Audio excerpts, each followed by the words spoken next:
السلام عليكم ورحمة الله وبركاته. الحمد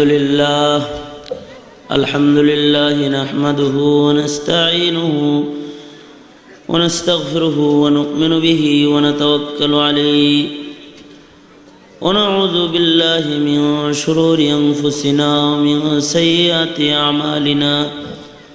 من يهده الله فلا مضل له ومن يضلله فلا هادي له.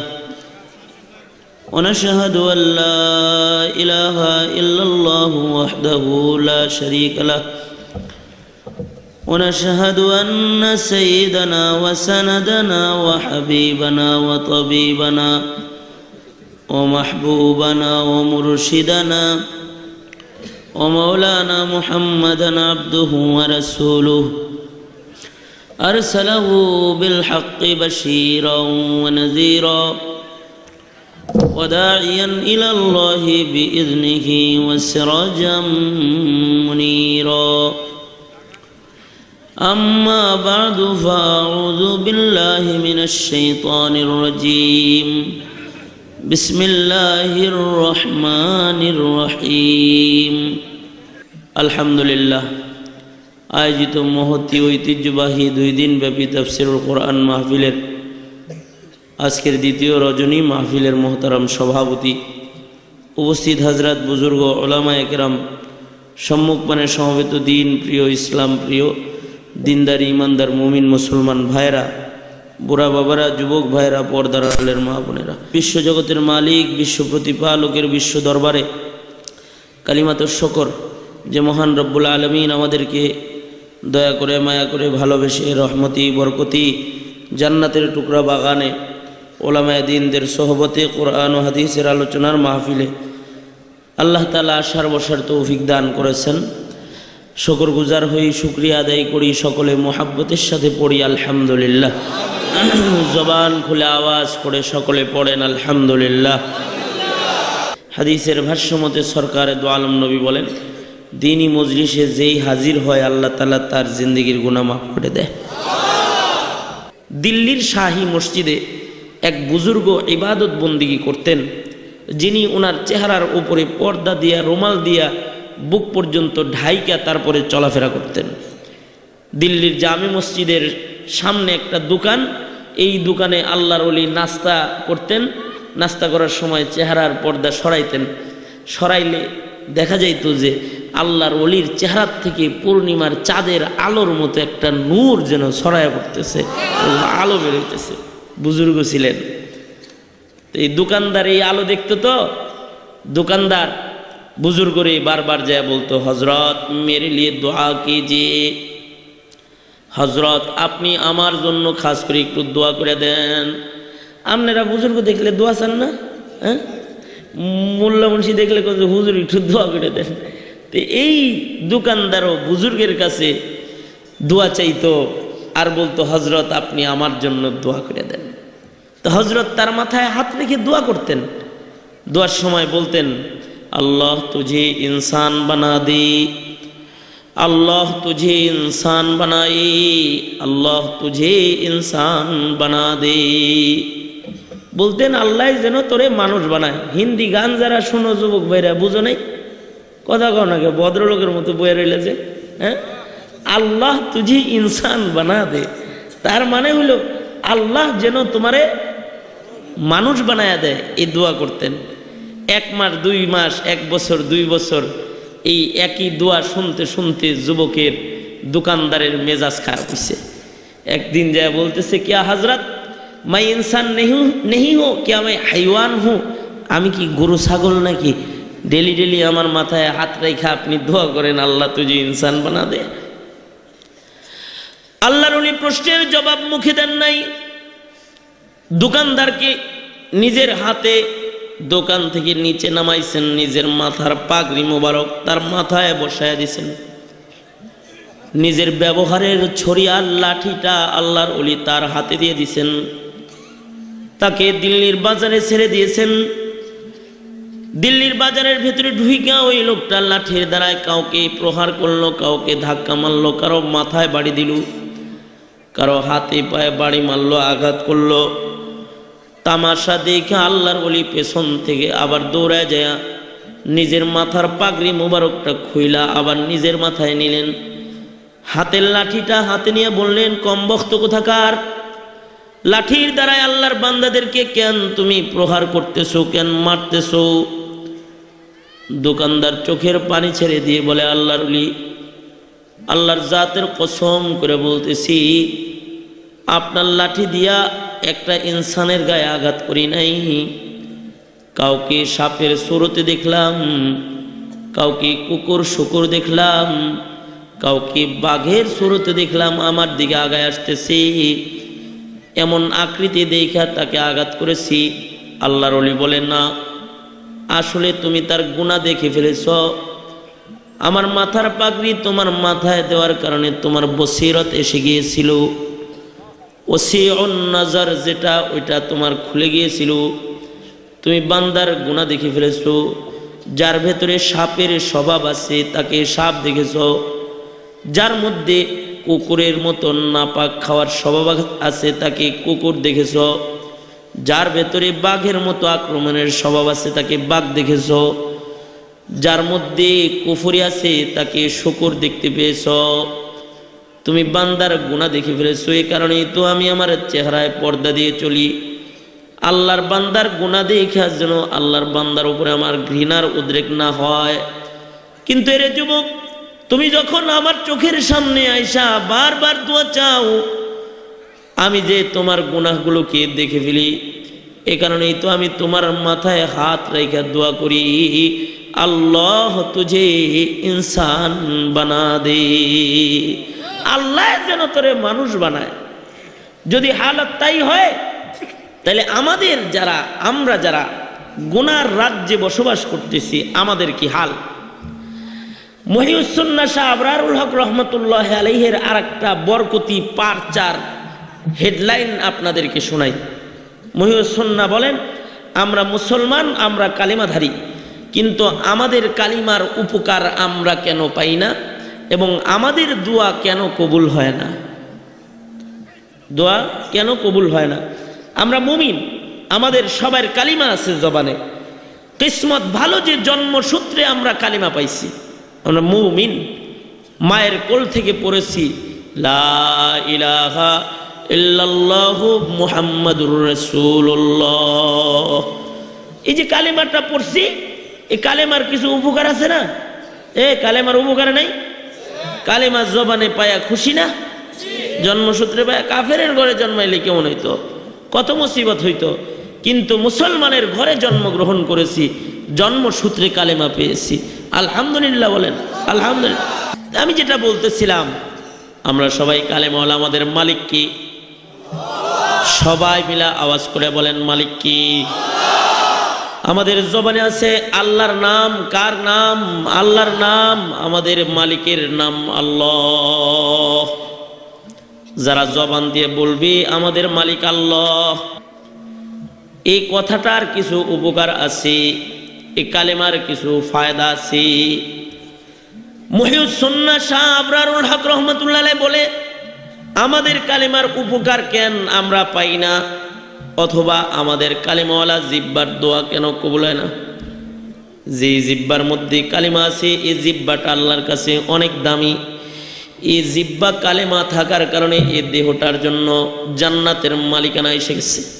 সরকারে দো আলম নবী বলেন, ক্বালান নবী সাল্লাল্লাহু আলাইহি ওয়াসাল্লাম, মান ক্বালা লা ইলাহা ইল্লাল্লাহ, মান ক্বালা লা ইলাহা ইল্লাল্লাহ মুমিনান বিকলবিহি দাখালাল জান্নাহ।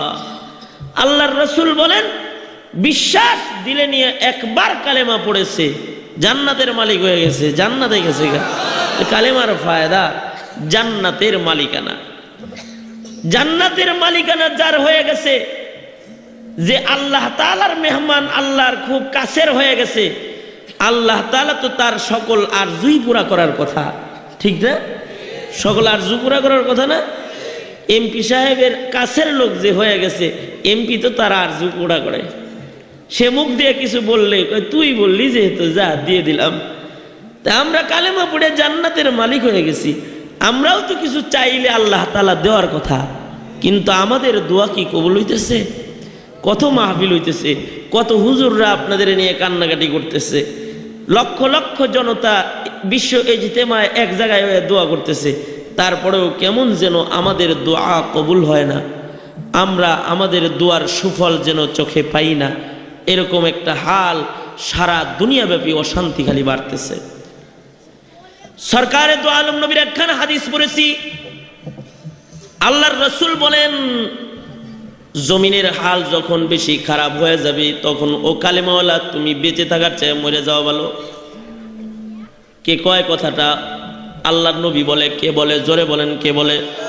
আল্লাহর নবী বলি, জমিনের হাল বেহাল হয়ে গেলে, জমিনের মধ্যে অশান্তির সয়লাব এসে গেলে, গুনাহ পাপাচারের ঢল এসে গেলে, এমন কিছু বিষয় যে বিষয়গুলো মুমিনের সামনে আসার আগে এই মুমিন মইরা যাওয়া অনেক ভালো।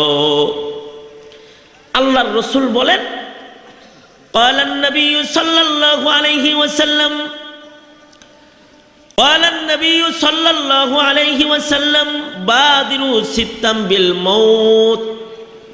আল্লাহর রাসূল বলেন 6 জিনিস তোমাদের সামনে আসার আগে তোমরা মরে যাও। 6 জিনিস আসার আগে মরে যাওয়া ভালো।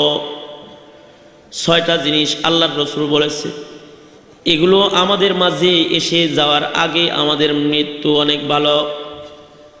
1 নাম্বার ইমরাতাস সুফাহা।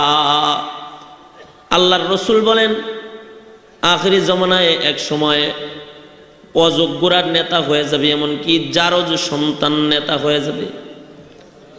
অযোগ্য নেতৃত্ব ঘাড়ে চাপার আগে মরে যাওয়া ভালো। 2 নাম্বার ওয়াকাসরাতাশ শুরাত। আল্লাহর নবী বলেন পুলিশ বেশি হয়ে যাবে। পুলিশ বেশি হয়ে গেলে পুলিশরা অপরাধ দমন না করে লালন পালন শুরু করবে। যখন পুলিশ খুব বেশি হয়ে যাবে তখন বেঁচে থাকার চাইতে মরে যাওয়া অনেক ভালো। কারণ পুলিশ গঠন করা হয় অপরাধ নিয়ন্ত্রণ করার জন্য অথবা গুনাহগারকে ধরার জন্য। বেশি পুলিশ হওয়ার কারণে পুলিশ অপরাধীকে না ধইরা অপরাধীরে পাহারা দেওয়া আরম্ভ করবে। দমন না করে বাহিনী তখন লালন শুরু করবে। যেমন আজ থেকে 15 বছর আগে যখন নতুন নতুন বাহিনী ছিল না, সরকারে তো আলম নবী বলেন অযোগ্য নেতৃত্ব তোমাদের কাঁধে চাপার আগে মুমিন তুমি মরে যাও, কারণ অযোগ্য নেতৃত্ব আসলে তুমি অপরাধের রাজ্যে পড়ে যাবা, তোমার দোয়া কবুল হবে না। 2 নাম্বার পুলিশ বেড়ে যাওয়ার আগে মরে যাও। তাকায় দেখেন 15 বছর আগে যখন বাহিনী কম ছিল, দমন কমিশন ছিল না, অনেক কিছুই কম ছিল, কিন্তু অপরাধও কম ছিল, খুনাখুনি কম ছিল, মারামারি কম ছিল, জেনা ব্যভিচার কম ছিল, উলঙ্গপনা কম ছিল। কিন্তু এখন বাহিনীও বাড়ছে, জেনা ব্যভিচারও বেড়েছে, অপরাধও বেড়ে গেছে। তার মানে হলো সরকারে দো আলম নবী বলেন বাহিনী বাড়বে, বাহিনী গঠন হবে নিয়ন্ত্রণের জন্য, কিন্তু বাহিনী তখন দমন না করে লালন পালন শুরু করবে। এমন সমাজ আসার আগে তোমরা মরে যাও, এমন সমাজ আসার আগে তুমি মরো। 3 নাম্বার ওবাইয়া আল হুকমি, বিচারকের বিচার বিক্রির আমল চলে আসবে। হাকিমের হুকুম টাকায় বিক্রি হবে। এটা আদালত থেকে শুরু করে নিম্নমানের বিচার পর্যন্ত, গ্রামগঞ্জের বিচার পর্যন্ত টাকার বিনিময়ে বিচারকের নির্দেশ বিক্রি হয়ে যাবে। যখন এই আমল চলে আসবে তখন অপরাধীরা খালি উপরের দিকে উঠতে থাকবে, অপরাধী অপরাধ করতেই থাকবে, করতেই থাকবে। ওই সময়ে একজন মুমিন বেঁচে থাকার চাইতে, কথা বলেন, মরে যাওয়া ভালো, কারণ অপরাধ প্রবণতা তখন বাড়বে। হাকিমের হুকুম বিক্রির আমল আসার আগেই তুমি মরে যাও। মদিনাওয়ালা বলে, মদিনাওয়ালা সরকারে দো আলম নবী বলতেছেন হাকিমের হুকুম বিক্রির আমল আসার আগে মরে যাও। 4 নাম্বার ওয়া ইস্তিগফাফাম বিদ্দাম, রক্তের মূল্য নষ্ট হয়ে যাবে। পাখির রক্তের দাম থাকবে, ইনসানের রক্তের দাম থাকবে না। পাখি মারা সহজ হবে, পাখি মারা কঠিন হবে, ইনসান মারা সহজ হয়ে যাবে। ইনসানের রক্তের কোনো মূল্য থাকবে না। মানুষের রক্তের মূল্য কমে যাওয়ার আগে তুমি মরে যাও, কারণ ইনসানের রক্তের যখন মূল্য কমে যাবে তখন খুন বেড়ে যাবে। দেখেন না, এখন ইনসানের রক্তের দাম কমে গেছে আর পাখির রক্তের দাম বেড়ে গেছে।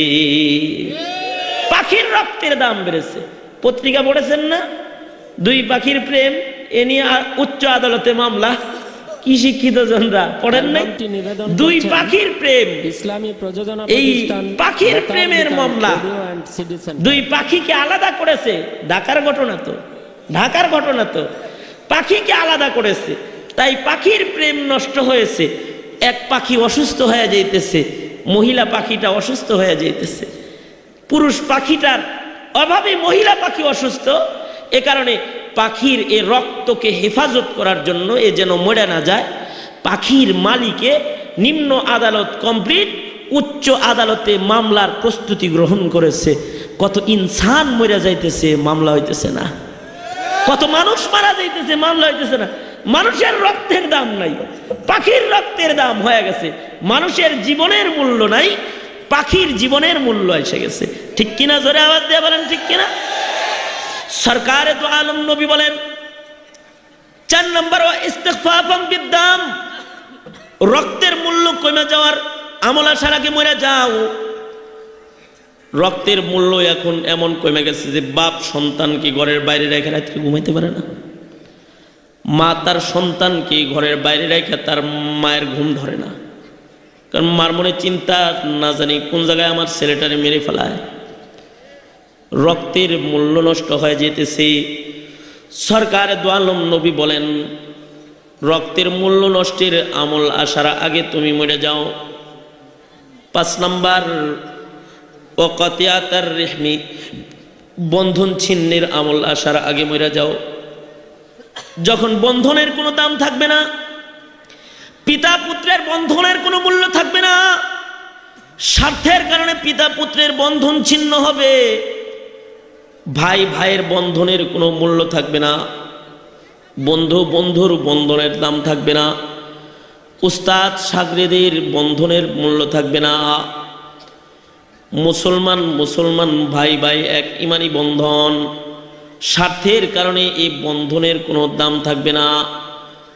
যখন বন্ধন ছিন্নের আমল এসে যাবে, বন্ধন তোড়াটা যখন মানুষের সাধারণ কাজ হয়ে যাবে, সরকারে দো আলম নবী বলেন এমন সমাজ আসার আগে তুমি মরে যাও। খুব ভালো করে বুঝেন। 6 নম্বর ওয়ানাশাইয়াত্তাখিযুনাল কুরআনা মাযামিরা, কোরআনকে মানুষ গান বাজায় শোনাটা পছন্দ করবে। দেখেন না, বাদ্যযন্ত্রের মাধ্যমে এখন শরীয়ত মারফত শুনে মানুষ মজা পায়। কোনো মারেফতের লোক থাকলে রাগ করেন না, তবলা বাজায়া, ঢোল বাজায়া, হারমোনি বাজায়া, হ্যাঁ, সারিন্দা একতারা দুতারা বাজায়া যারা আল্লাহ আল্লাহর রসুলের কথা কয়, এদের কথাও মানুষ শুনবার চায়। এরা জান্নাত জাহান্নাম কয়, শরীয়ত মারফত কয়। গানের মাধ্যমে, বাদ্যের মাধ্যমে কোরআন শোনা পছন্দের আমল আসার আগে মরো। কারণ ওই সময় সুরের মূল্য থাকবে, এলেমের মূল্য নষ্ট হয়ে যাবে। কণ্ঠের মূল্য থাকবে, বাদ্যের মূল্য থাকবে, আর ইলম যেটা দামি দৌলত, এটার দাম কমে যাবে। ইলমের কারণে এমপি হবে না, কিন্তু সুরের কারণে এমপি মন্ত্রী হয়ে যাবে। যেমন দেখেন না, এখন সংসদে গান গাইতে পারে, এজন্য কিন্তু সংসদ সদস্য। এটা একটা সম্মান, এটা একটা মর্যাদা হয়ে গেছে। কোরআন জানা এটা মর্যাদা হইতেছে না কিন্তু। অথবা বড় শিক্ষাবিদ, সে একজন বড় শিক্ষাবিদ, শিক্ষাবিদের মর্যাদা নষ্ট হয়ে গেছে। শিক্ষাবিদের মর্যাদা নাই, বড় শিক্ষিত যে তার মর্যাদা নাই, কিন্তু বড় গায়কের মর্যাদা এসে গেছে। গান গাইতে পারে, এজন্য মানুষ তারে আগে বাড়ায় দিবে। গান গায়া গায়া ওয়াজ করতে পারে, এজন্য মানুষ তার ওয়াজ পছন্দ করবে। দেখবেন এখনকার জমানায় যারা বড় আলেম তাদের কথা মানুষ শোনে না, কিন্তু বড় সুরওয়ালার কথা শুনে। এই জন্যে যখন নাম ঘোষণা করে তখন বলে যে সুমিষ্ট ভাষী, কুকিল কণ্ঠ, অনেক সুরওয়ালা একজন বয়ান করবেন, এটা বলে না? মানুষ গান গায়া বয়ান করলে পরে পছন্দ করবে, অথচ তার ভিতরে যিনি বয়ান করতেছে তার ভিতরে দ্বীনি জ্ঞানের গভীরতা নাই। ওহুয়া আকাল্লু মিনহুম ফিকহা, দ্বীনি জ্ঞান তার ভিতরে নেই। দ্বীনি জ্ঞান তো দূরের কথা, আল্লাহর কোরআনের একটা আয়াতকে তাজবীদ ঠিক করে পড়ার, তেলাওয়াত করার যোগ্যতাও তার নাই। সে বয়ান করবে, হাজার হাজার মানুষ বয়ান শুনবে। সরকারে দো আলম নবী বলেন, এমন সমাজ আসার আগে মরে যাও। এমন সমাজ কিসের কারণে আসবে? বেশি নামাজ পড়বে এই কারণে আসবে নাকি? কোন বেশি কোরআন তেলাওয়াতের কারণে আসবে নাকি ডোল শোনার কারণে, বাদ্য শোনার কারণে আসবে, বেশি নফল রোজা রাখার কারণে আসবে নাকি হারাম খাওয়ার কারণে আসবে? হারাম খাওয়ার কারণে আসবে। গুনাহ বেশি হয়ে গেলে তখন এমন সমাজ কায়েম হয়ে যাবে, ওই সমাজের মানুষের ইবাদতের কোনো মূল্য থাকবে না। তারা আল্লাহ তাআলাকে ডাকবে কিন্তু আসমানের মালিক ডাকের জবাব দিবে না। তারা দোয়া করবে, তাদের দোয়া কবুল হবে না। দোয়া করবে, দোয়া কবুল হবে না।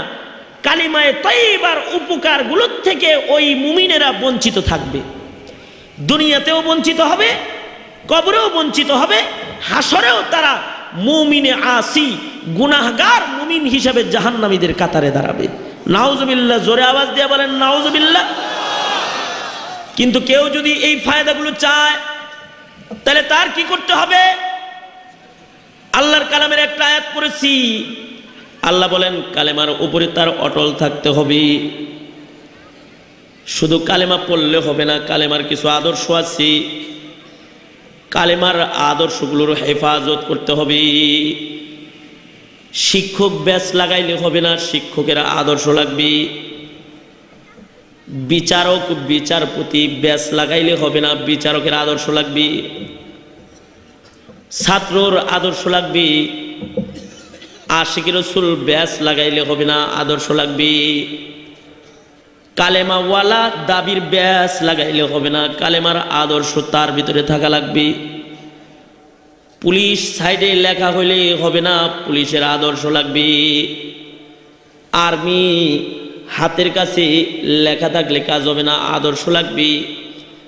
বিডিআর সাইডে ব্যাচ লাগানো থাকলেই হবে না, বিডিআরের আদর্শ তার ভিতরে থাকা লাগবে। যার মধ্যে আদর্শ নাই তার আসলে দাম নাই। কালেমা জবানে থাকলে হবে না, কালেমার আদর্শ তার জিন্দেগিতে থাকতে হবে।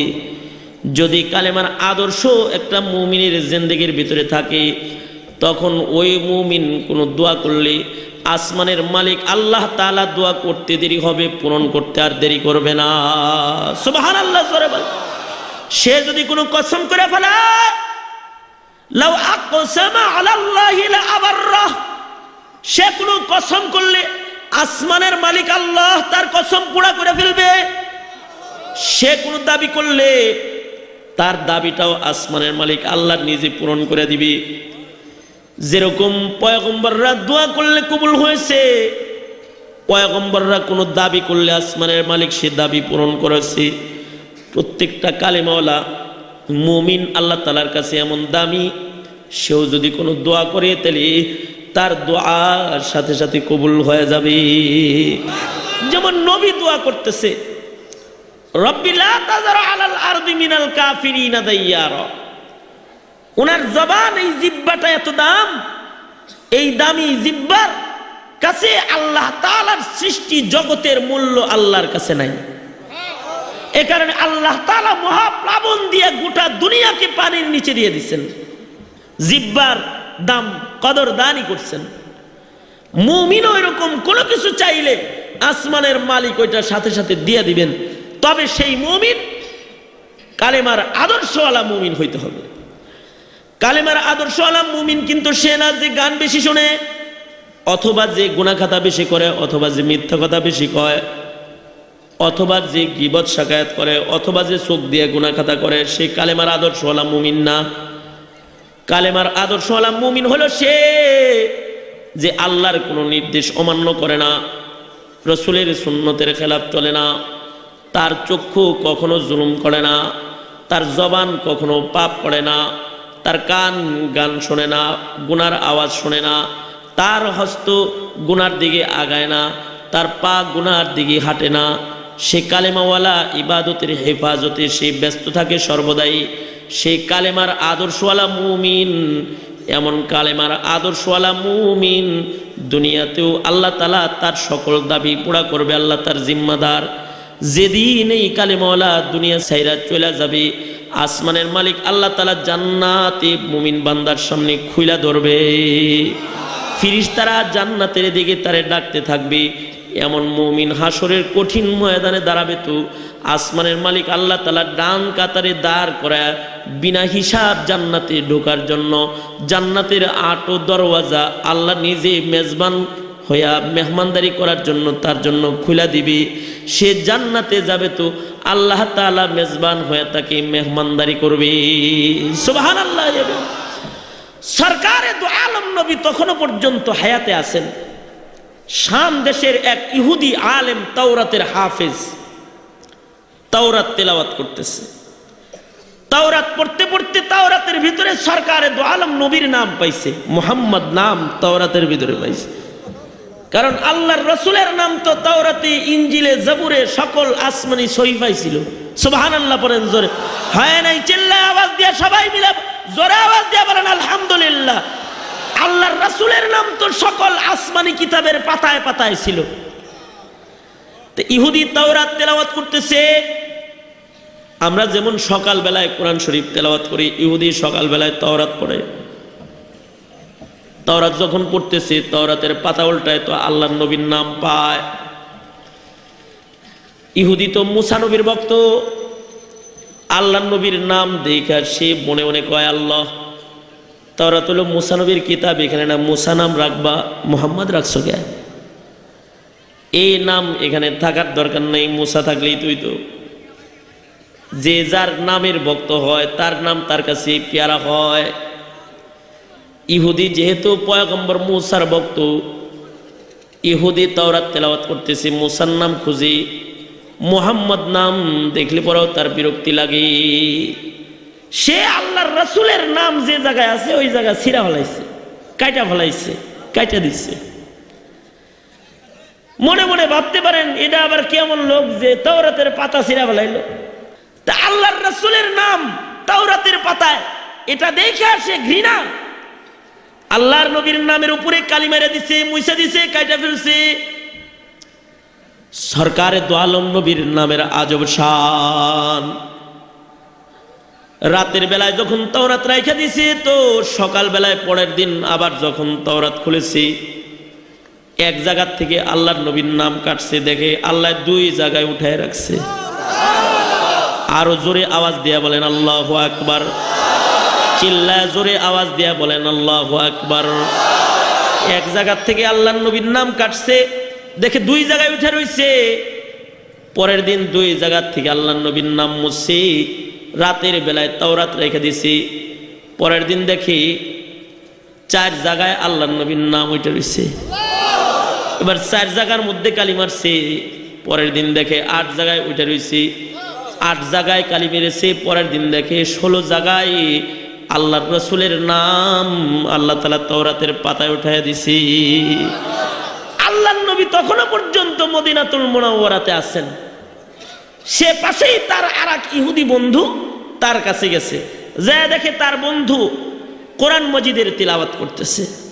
কিরে ভাই, তুমি না তাওরাতের হাফেজ, তুমি যে কোরআন পড়ো? গত মাসে আমি মদিনায় গিয়েছিলাম, সরকারে দু আলমের কাছে যে হাতে হাত রেখে আমি কালেমা পড়ে মুসলমান হয়ে গেছি। এতদিন পর্যন্ত আমি ছিলাম তাওরাতের হাফেজ, আজকে কোরআনের হাফেজ হওয়ার মেহনত করতেছি। কয় বন্ধু, তুমি তো কোরআনের হাফেজ হইতেছ, আমার এক অলৌকিক ঘটনা শোনো। কয় আমি তাওরাতের পাতার ভেতরে মুসা নবীর মোহব্বতে মুহাম্মদ নামটা একবার মুছছিলাম, পরে দেখি 2 বার উঠে গেছে। পরের দিন 2 বার মুছছি, 2 জায়গায় মুছছি, দেখি 4 জায়গায় উঠে গেছি। 4 জায়গায় মুছছি, দেখি 8 জায়গায় উঠে গেছি। 8 জায়গায় মুইসা দিছি, পরের দিন দেখি 16 জায়গায় উঠে রইছে। ইহুদি আলেম কয় তুমি তো বোকা, তুমি কি জানো না মুহাম্মদুর রাসূলুল্লাহ সাল্লাল্লাহু আলাইহি ওয়াসাল্লাম মদিনায় আছেন, আর সরকারে দু আলম নবীর কাছে সূরা নসর নাজিল হয়ে গেছে। এবার সরকারে দু আলম খালি দোয়া করবে আর দলে দলে আল্লাহ কালেমা পড়ায় মুসলমান বাড়াবে। এমন নুসরতের আমলে তুমি আল্লাহর নবীর নাম মুছতেছো। এইভাবে যদি তুমি মুছতে থাকো আর মুছতে থাকো, তাহলে ওই দিন বেশি দূরে না যে গোটা তাওরাতের সকল আয়াত উইটা শুধু মুহাম্মদ নাম দিয়া তাওরাত আল্লাহ বড়ায় ফেলবে। মুসামুসি বাদ দাও, মুসামুসি বাদ দাও। যে নামের এত অলৌকিকত্ব দেখলা, ওই নামটা, ওই নামের কালিমাটা দিলের ভিতরে বসাও, জান্নাতের মালিক হয়ে যাইবা। সুবহানাল্লাহ। যাও কালিমাটা দিলের ভিতরে বসাও, জান্নাতের মালিক হয়ে যাইবা। আলোচনা শুনে সরকারে দু আলম নবীর মোহাব্বত তার ভিতরে নাড়াচাড়া দিছে।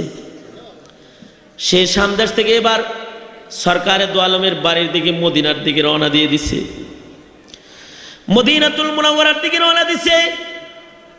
ঘর থেকে বের হইছে 7-8 দিনের রাস্তা, সেও ঘর থেকে বের হইছে। আর এদিক দিয়ে আল্লাহর রাসূলের ওয়াফাত হয়ে গেছে, আল্লাহর নবীর ইন্তেকাল হয়ে গেছে। সে মদিনায় ঢুকতে ঢুকতে ততক্ষণে আল্লাহর নবী দাফনও হয়ে গেছে। আল্লাহর নবীর কাছে যায় কালেমা পড়ে মুসলমান হবে, কিন্তু আল্লাহর নবী কবর জগতে শুয়ে পড়ছে। সরকারে দু আলম নবীর রওজার পারে যায় সে দাঁড়াইছে, দাঁড়ায় সরকারকে সালাম দিয়ে কাঁদতেছে আর বলতেছে, আল্লাহর নবী আপনার নামের অলৌকিকত্ব দেখা, আপনার চেহারা দেখা, আপনার হাতে হাত রেখা কালেমা পড়তে আসলাম, আর আপনি কিনা আমাকে রাইখা চলে গেলেন গা, আমি আপনারে পাইলাম না। হযরত আলী রাদিয়াল্লাহু আনহু রওজা থারের পাশে দাঁড়ায় রইছেন।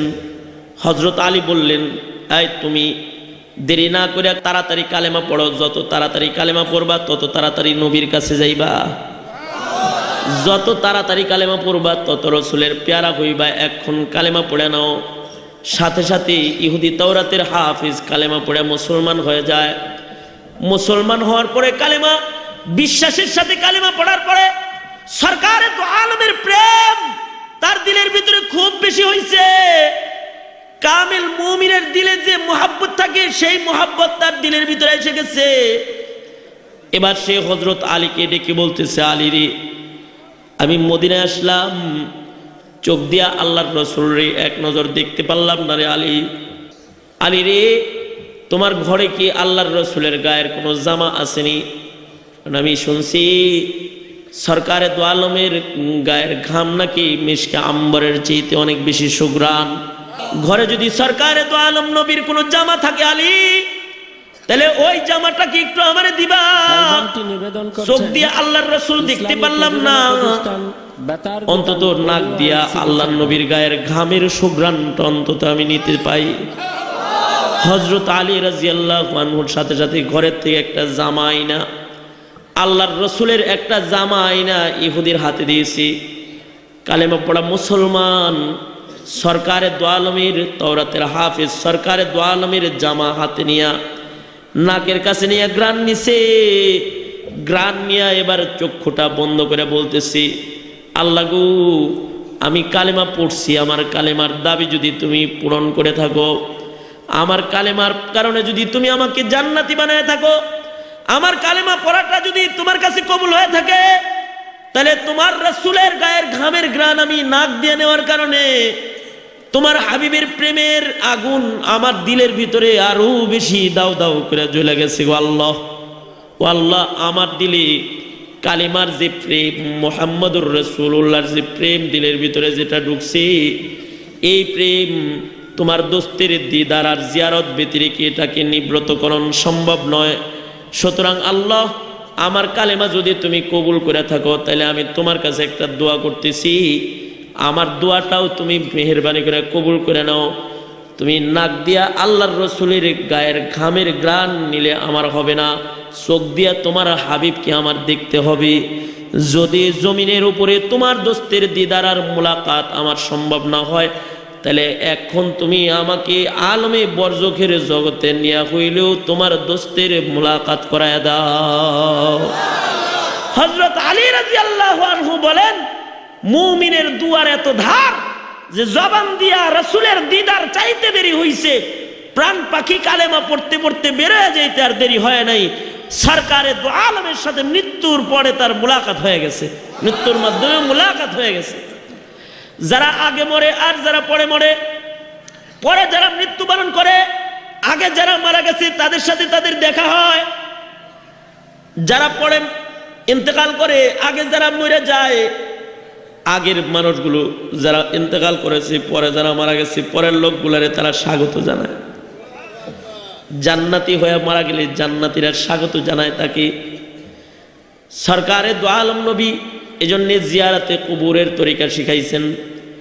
কবরের পারে যায় সালাম দিয়ে বলতে হয়, আসসালামু আলাইকুম ইয়া আহলাদ দিয়ার আনতুম সাবিকুন ওয়া নাহনু মাকুম লাহিকুনা ইনশাআল্লাহ। হে কবরবাসী, তোমরা আগে কবরের দেশে চলে আইছো, আমরাও একদিন তো তোমাদের সাথে আইসা মিলিত হব। এইভাবে সালাম দিতে হয়। তো এই লোক দোয়া করেছে, রাসূলের দিদার চায়, মৃত্যুর মাধ্যমে কবরের জগতে আল্লাহর রাসূলের সাথে তার দিদার হয়ে গেছে। সরকারে দু আলম নবী আরো বলতেছেন খাদিজাতুল কুবরাকে, খাদিজাতুল কুবরা মৃত্যুর আগ মুহূর্তে যখন মৃত্যুর যন্ত্রণা যখন শুরু হয়ে গেছে, তখন সরকারে দু আলমকে বলতেছে, হযরত খাদিজা আল্লাহর নবীরে বলতেছে, আল্লাহর নবী গো, আমার মৃত্যু হয়ে গেলে আমাকে কবরের ভিতরে নামানো হবে। কবরের ঘরে অন্ধকারে আমার একা একা ভয় হয়। আল্লাহর রাসূল গো, আপনার কাছে আমি খাদিজার কিছু দাবি। এক নাম্বার দাবি, ও আল্লাহর নবী, আপনার গায়ের একটা জামা আমার কাফন হিসাবে আপনি আমারে দিয়ে দিয়েন। আপনার জামাটা প্রমাণ করবে আমি আপনার দলের লোক। দুই নাম্বার দাবি, সরকারে দু আলম, আপনি নিজের হাতে আমারে কবরের ভিতরে নামায়া আমার চেহারা কিবলার দিকে ঘুরাই দিন। তিন নাম্বার দাবি, সরকারে দু আলম, কবরের মধ্যে সওয়াল হবে, জবাব দিতে হবে। আমি খাদিজা তো মনে হয় প্রশ্নের উত্তর দিতে পারবো না, তাহলে তো আগুন ধরে যাইব, কবর আগুনের টুকরা হয়ে যাবে। আল্লাহর রাসূল এই কারণে আমাকে দাফন কইরা, ও আল্লাহর নবী, আপনি কিন্তু আমার কবরের পার থেকে সইরা আসেন না, আমার কবরের পারে আপনি দাঁড়ায় থাকেন।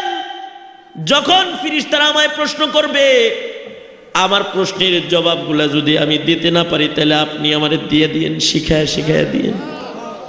এভাবে কইরা মৌতের আগে যখন খাদিজাতুল কুবরা কাঁদতেছিলেন, আল্লাহর নবী খাদিজাতুল কুবরারে অভয়বাণী দিলেন, খাদিজা আপনি পেরেশান হইবেন না, আপনি যেমন আমার বিবি, আপনি কবরে যাইতেছেন, কবর জগতে আমার আরো দুইজন বিবি আছে যারা আপনার পূর্বে দুনিয়া থেকে চলে গেছে, যারা ওই দুইজন আমার আগের বিবি। এই দুইজন বিবির সাথে আপনিও আমার সাথে জান্নাতে থাকবেন, আমার ওই দুই বিবিরাও জান্নাতে আমার সাথে থাকবে।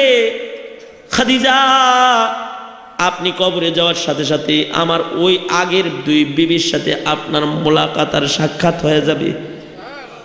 আপনি যখন সাক্ষাৎ পাইবেন, তখন খাদিজাতুল কুবরা আপনি আমার সালামখানি আমার ওই দুই বিবিরে আপনি পৌঁছায় দিন। আল্লাহর নবী খাদিজাকে অভয় বাণী দিয়ে শোনাইতেছে, চিন্তা নাই, আমার আগের দুই বিবিও জান্নাতে গেছে, আপনিও তাদের সাথে জান্নাতে যায় মোলাকাত করবেন। সুবহানাল্লাহ, আপনি আমার সালাম তাদের পৌঁছায় দিন। হযরত খাদিজাতুল কুবরা বলে, সরকারে দু আলম, আমি ছাড়া তো আমার আগে আপনি কোনো বিবাহ করেন নাই, আপনার আগের দুই বিবাহ কে কোত্থেকে আসলো? সরকারে দু আলম নবী বলেন, আগের জমানার দুইজন এমন নারী আছে যারা কালেমার উপরে অটল থাকার কারণে আল্লাহ তাআলা তাদের শুধু জান্নাতি দেয় নাই, জান্নাতের ভিতরে তাদের স্বামী হিসাবে আমাকে আল্লাহ তাআলা তাদের দান করেছে। তারা কারা? একজন হলো হযরত আসিয়া, ফিরআউনের নির্যাতন ভোগ করার পরেও কালেমার থেকে সরে দাঁড়ায় নাই। নির্যাতনের কারণে আসিয়ার জবান থেকে কালিমা যায় নাই, আসিয়ার দিল থেকে আল্লাহ আল্লাহর নবীর মোহাব্বত যায় নাই। কালেমার উপরে আসিয়া অটল থাকার কারণে আল্লাহ তাআলা কালেমার ইস্তেকামতের বরকতে আসিয়াকে শুধু জান্নাতি দেয় নাই, আসিয়া জান্নাত চাইছে। রব্বিবনিলি বাইতান ফিল জান্নাহ, আল্লাহ আপনি আমাকে জান্নাতে ঘর দান করেন। আল্লাহ কয় কালেমায় অটল রইলা, তোমার পুরস্কার শুধু জান্নাত দেয়া হয় না, তোমাকে আমি জান্নাতের স্বামী হিসেবে আমার দোস্তকে দান করলাম। সুবহানাল্লাহ। আরেকজন হইলেন হযরতে মারিয়াম ইবনে ইমরান, হযরত ঈসা আলাইহিস সালামের মা হযরত মারিয়াম। ইনিও কালিমায় অটল থাকার কারণে উনাকেও আল্লাহ তাআলা আল্লাহর রাসূলের বিবির মর্যাদা দান করেছেন। আল্লাহর রাসূল বলেন এই দুইজনের সাথে আল্লাহ তাআলা আমার বিবাহ পড়ায় দিয়েছেন, আমি জান্নাতের ভেতরে এদেরকেও স্ত্রী হিসেবে পাবো। তাই আপনি কবরে যাওয়ার সাথে সাথে এদের সাথে মুলাকাত হয়ে গেলে আপনি আমার সালাম তাদের কাছে পৌঁছায় দিন। সুবহানাল্লাহ জোরে বলেন। আমি বুঝাইতে চাইলাম যে আগে যারা যায় পরে যারা যায়, পরের গ্রুপের সাথে আগের গ্রুপের দেখা হয়।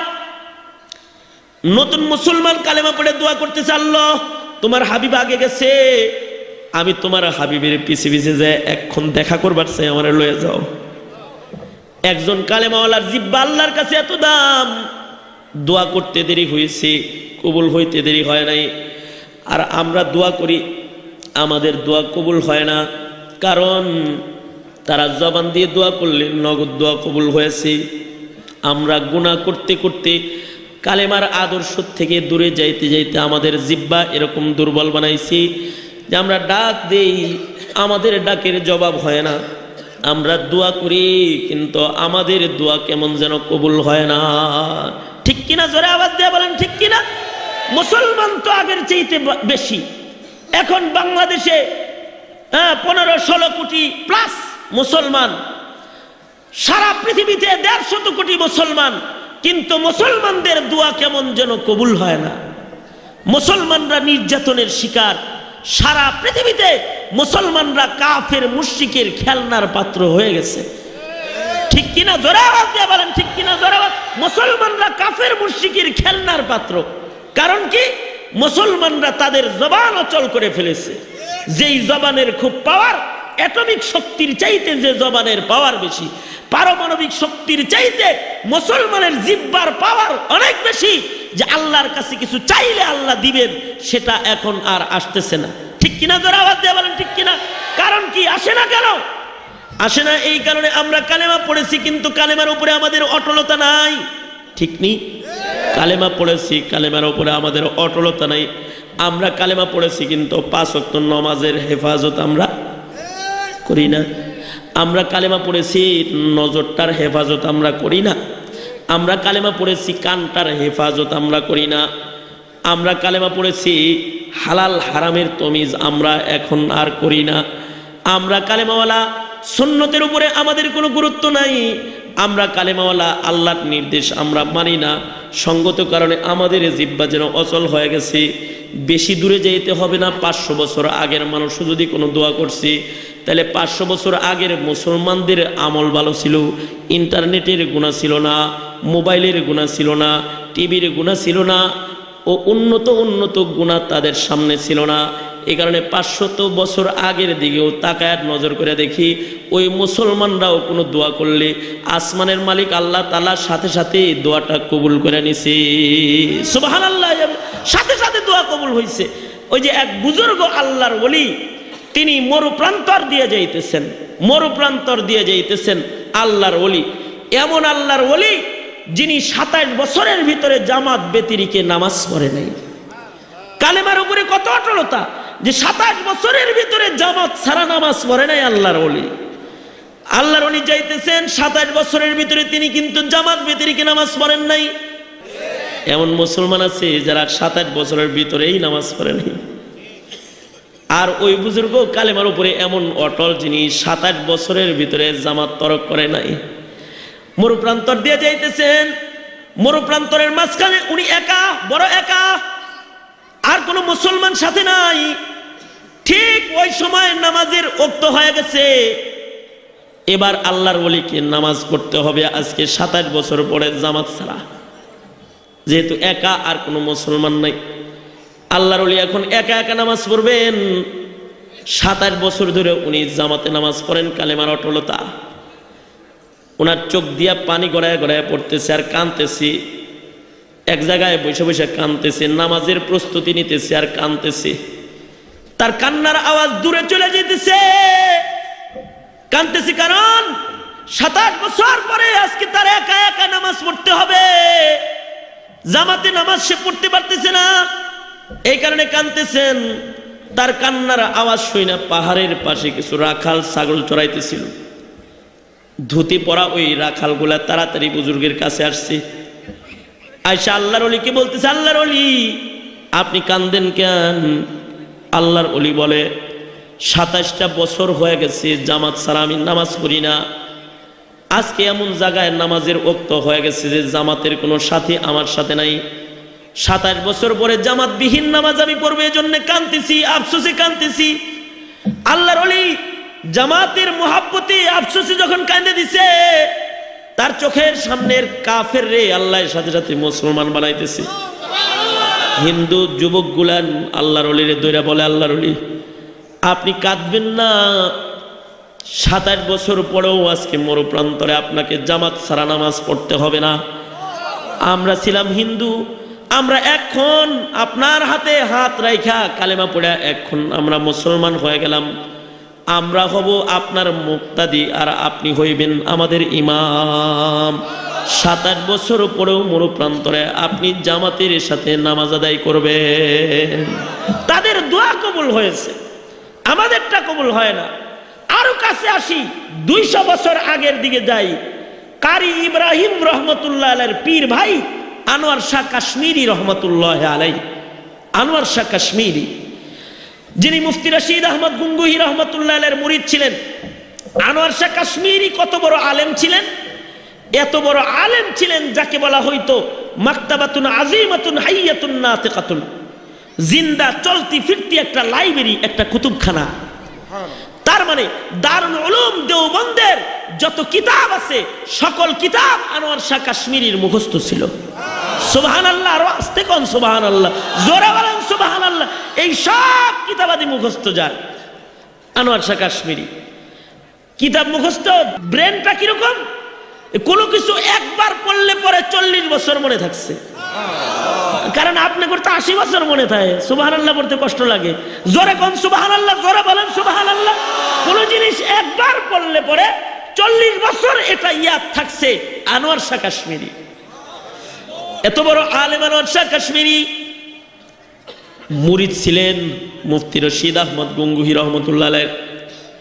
এত বড় আলেম, এত বড় শিক্ষিত হয়েও তার কি আবার মুরিদন লাগে? হ্যাঁ লাগে। শিক্ষা হইলেই হয় না, মুরব্বী লাগে। আপনার চাইতে বড় শিক্ষিত হলো আপনার ইবলিস। আপনার যে ইবলিসটা আপনার সাথে আছে এটা আপনার চাইতে বেশি শিক্ষিত। আপনি যদি 8-এর ছাত্র হন তাহলে আপনার ইবলিস 9-এ পড়ে। আপনি যদি 9-এ পড়েন তাহলে আপনার ইবলিসটা ক্লাস 10-এ পড়ে। আপনি যদি ক্লাস 10-এর ছাত্র হন সে মেট্রিক পাস, আর আপনি মেট্রিক পাস আপনার ইবলিস আয়ে পাস, আপনি আয়ে পাস আপনার ইবলিসটা হইল বিএ পাস। ইবলিস যখন ইবলিস নিয়োগ দেয় এরকম শিক্ষা টিক্ষা দেয়, এই নিয়োগ দেয়। যার শিক্ষা যেরকম তার সাথে শিক্ষিত শিক্ষিত ইবলিস নিয়োগ দিয়ে থাকে। আপনি যদি এমএ পাস হন তাহলে আপনার ইবলিস হলো ডবল এমএ। ডবল এমএ যদি না হয় তাহলে আপনার গোলাপানি খাওয়াইবো কেমনে? বুঝেন নাই কথাটা? কথা বুঝেন নাই? আনোয়ার শাহ কাশ্মীরি রহমতুল্লাহ আলাইহি আলেম, এত বড় আলেম যে ওনার কাছে ডক্টর ইকবাল যখন গেল তখন ইকবাল ছিল নাস্তিক। ইকবাল আনোয়ার শাহ কাশ্মীরির সোহবতের বরকতে তিনি ওলি হয়েছেন, ওনার সোহবতের বরকতে। এবং আগে লিখতেন কবিতা একরকম, আর আনোয়ার শাহ কাশ্মীরির সোহবতে যাওয়ার পরে কবিতার রং পাল্টাইছে, এবার কবিতা ভিন্ন রকম লিখতেছে। तमन्ना दर्द दिल की है तो कर खिदमत फकीरों की, तमन्ना दर्द दिल की है तो कर खिदमत फकीरों की, नहीं मिलता ये गौहर बादशाहों की खजीनों में, नहीं मिलता ये गौहर बादशाहों की खजीनों में। তোমার যদি আসলে দিল ঠান্ডা করবার চাও তাহলে আলেমের কাছে যাও, কারণ আলেমের কাছে যা পাইবা ওইটা কিন্তু তুমি বাদশার দরবারে পাইবা না। কারণ আলেমের কাছে আছে ইলম, আলেমের কাছে ইলম আছে, আর বাদশার কাছে মাল আছে। ইলমের দাম বেশি না মালের দাম বেশি? জোরে আওয়াজ করে সবাই মিলে বলেন, ইলমের দাম বেশি না মালের দাম বেশি? ইলমের দাম বেশি। কারণ কি? ইলম হলো মিরাসুল আম্বিয়া, আর মাল হলো কারুনের মিরাস। ইলম হলো পয়গম্বরদের মিরাস, আর মাল হলো কারুনের মিরাস। ইলম পয়গম্বরদের মিরাস হওয়ার কারণে আমরা দুনিয়ার মাটিতে মালওয়ালারে বড় চেয়ার দিই। হাসরের কঠিন ময়দানে আল্লাহ তাআলা পয়গম্বরদের সাথে আলেমদের চেয়ার ফিট করে দিবে। সুবহানাল্লাহ, জোরে চিল্লা জোরে বলেন সুবহানাল্লাহ। হাসরের ময়দানে নবী রাসূলরা যেই কাতারে বসবে, ওয়ারিসে নবী আলেমদেরকে সেই কাতারে বসতে দেওয়া হবে, কারণ তাদের কাছে ইলম আছে। এই কারণে ইলমের দাম বেশি না মালের দাম বেশি? ইলমের দাম, ইলমের দাম বেশি, কারণ ইলম পয়গম্বরদের মিরাস। ইলমের দাম বেশি। ইলম থাকলে পরে দোস্ত বাড়ে, আর মাল থাকলে পরে দুশ্মন বাড়ে। মাল থাকলে কি বাড়ে জোরে বলেন? যার কাছে মাল বেশি আছে তার দুশ্মন বেশি আছে, আর যার কাছে ইলম বেশি আছে তার দোস্ত বেশি আছে। হাফিজি হুজুরের কাছে ইলম ছিল, এই জন্যে দোস্ত বেশি ছিল। শেখুল হাদিস আল্লামা আজিজুল হকের কাছে ইলম ছিল, এই জন্য দোস্ত বেশি ছিল। রাজনৈতিক দোস্ত না এটা, আসলে কিন্তু ইলম থাকার কারণে দোস্ত বেশি। মুফতি আমিনীর দোস্ত রাজনৈতিক দোস্ত না, বড় আলেম, এই জন্য দোস্ত বেশি, জানা যায় লোক বেশি। ইউসুফ নিজামী রহমতুল্লাহ আলাইহি মরে গেছে, দোস্ত বেশি। বগুড়া শহর অচল হয়ে গেছে, চরমনার আল্লাহর কুতুব মরে গেছে, বরিশাল অচল হয়ে গেছে, দোস্ত বেশি। কারণ ইলম থাকলে পরে দোস্ত বাড়ে, আর মাল থাকলে পরে দুশ্মন বাড়ে। মালের দাম বেশি নাকি ইলমের দাম বেশি? মাল যত পুরান হয় তত নষ্ট হয়, ইলম যত পুরান হয় তত বেশি দাম বেড়ে যায়। ইলম যত পুরান হয় অত ওইটা ওজনদার হয়ে যায়। আল্লাহু আকবার বলেন, জোরে বলেন আল্লাহু আকবার। আনোয়ার শাহ কাশ্মীরির কাছে তো ইলম আছে, এত বড় আলেম। শুধু কি আলেম না, আবার রশিদ আহমদ গঙ্গুহির সোহবত উঠায়া তিনি আত্মার চোখ খোলা বুজুর্গ, বসিরতওয়ালা বুজুর্গ। রাস্তা দিয়ে যাইতেছেন, এক হিন্দু যুবকের উপরে নজর পড়ে গেছে। হিন্দু যুবকের উপরে, যে হিন্দু যুবকটার চেহারাটা বড় সুন্দর, চেহারাটা এত সুন্দর মনে হয় যেন মায়ার তুলে দিয়া মালিকের নিজের হাতে বড় সুন্দর করে তারা বানাইছে। এত সুন্দর তার চেহারা।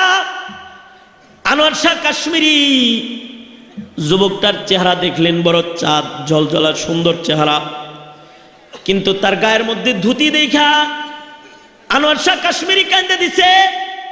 আনোয়ার শাহ কাশ্মীরির চোখের পানি বের হয়ে গেছে। মুরিদরা বলতেছে, ও আনোয়ার শাহ কাশ্মীরি আপনি কান্দেন কেন? কথাটা বুঝার কথা মুসলমান ভাই, খালি তো ওয়াজ শোনেন, বুঝেননি, বুঝে যান। আনোয়ার শাহ কাশ্মীরি হিন্দুর দিকে তাকায় কাঁদতেছে। মুরিদরা বলে, হযরত আপনি হিন্দুর দিকে তাকায় কাঁদেন কেন? আনোয়ার শাহ কাশ্মীরি বলতেছে, লোকটা হিন্দু হইলে কি হবে, সে তো ইনসান। তার চেহারাটা কত সুন্দর, তার দিকে তাকায় আমি এজন্য কাঁদতেছি। তার চেহারাটা যদি একটু কালো হইতো, দিলটা যদি এরকম সুন্দর হইতো, তার দিলটা যদি সুন্দর হইতো, তাহলে সে জান্নাতে যেত। চেহারাটা চাঁদমুখ, কিন্তু দিল খারাপ, দিলের ভিতরে কুফরি আছে, সে জাহান্নামের আগুনে যাবে। এজন্য তার দিকে তাকায় কাঁদতেছি, আল্লাহর সুন্দর একটা সৃষ্টি জাহান্নামের আগুনে যাবে, এজন্য কাঁদতেছি। আল্লাহওয়ালারা হলো এরকম ছিল আগের জমানার মুসলমান, যে দুশ্মনের জন্য মায়া ছিল, আর আমাদের দোস্তের জন্য মায়া নাই। হিন্দুর জন্য মুসলমানের দিলে মায়া ছিল, আর আমাদের মুসলমানের দিলে মুসলমানের মায়া নাই। মুসলমান হয়ে মুসলমানকে মাইরা ফেলায়, ঠিক কিনা? জোরে চিল্লা আওয়াজ দিয়ে বলেন, ঠিক কিনা? জোরে আওয়াজ দিয়ে বলেন। যতদিন মায়া ছিল ততদিন শান্তি ছিল। মায়ার কারণেই স্বাধীনতা অর্জিত হয়েছিল। মায়ার কারণে এক নারীর ইজ্জত লুণ্ঠিত হয়েছে, লাখো নারীর সন্তানরা মায়ার জালে আবদ্ধ হয়ে অস্ত্র হাতে ময়দানে নেমেছে। ৭১-এর স্বাধীনতা এসেছে মায়ার কারণে এসেছে। কিন্তু আমাদের কি এখন মায়া আছে? এখন আমরা গৃহযুদ্ধে লিপ্ত হয়েছি, মায়া নাই, গৃহযুদ্ধে লিপ্ত হয়েছি। বাঙালিকে কতল করতেছি, মারতেছি। হিন্দুরা তাকায় তাকায় দেখে দেখে হাসতেছে, খ্রিস্টানরা তাকায় দেখে দেখে হাসতেছে আমাদেরকে দেখে। আমাদের দিনে তো মায়া নাই। অথচ আনোয়ার শাহ কাশ্মীরি রহমতুল্লাহ আলাইহির দিনে হিন্দুর জন্য মায়া, হিন্দুর জন্য তিনি কাঁদেন। কাঁদবেন না কেন? আনোয়ার শাহ কাশ্মীরি তো খারাপ লোকের সাথে চলে নাই, চলছে এমন একটা ভালো মানুষের সাথে যার দিলটা আরো সুন্দর। রশিদ আহমদ গঙ্গুহি রহমতুল্লাহ আলাইহি, ওনার দিলটা আরো সুন্দর। রশিদ আহমদ গঙ্গুহি রহমতুল্লাহ আলাইহি নিজের শায়েখ হাজী এমদাদুল্লাহ মুহাজিরে মক্কির কাছে চিঠি লিখতেছে, হযরত আপনার কাছে আমার দিলের কিছু হাল লিখে জানাই।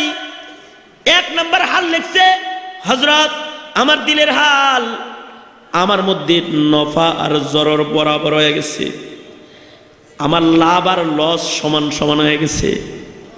মানে আমি দুঃখে পড়লেও আল্লাহরে গালি দেই না, সুখ পড়লেও আল্লাহরে হারায় ফেলাই না। যেমন আমরা সুখে পড়ে গেলে আল্লাহ হারায় ফেলাই, সুখে পড়ে গেলে এবার মদ খাওয়া শুরু করে দেয়, লাভে পড়ে গেলে কিভাবে মদের আসরের মেম্বার হবো ওই দিকে আগায়, জেনা ব্যভিচারের দিকে আগায়, পাপাচারের দিকে আগায়। আর যখন লসে পড়ে যায় তখন আল্লাহরে গালি দিয়ে দেয়, কাদাল ফকরু আইয়াকুনা কুফরা, কাফের হয়ে যায়। তখন শুধু কাফের হয় না, কখনো কখনো টেনশন করতে করতে লসে পড়ে ইবাদত বন্দেগী সব ছাইরা মইরাই যায়, স্টক করে মরে গেছে। কারণ কি?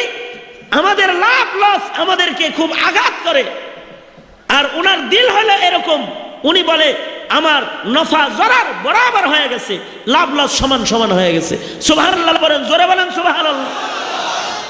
দ্বিতীয় নম্বর হাল, উনি বলে দোস্ত দুশ্মন বরাবর হয়ে গেছে, দোস্ত আর দুশ্মন বরাবর হয়ে গেছে। দোস্তের জন্য মায়া লাগে, দুশ্মনের জন্য মায়া লাগে। তার মানে ওনার দিলের মধ্যে ওনার দোস্তের যেমন মহব্বত আছে, দুশ্মনেরও মহব্বত আছে।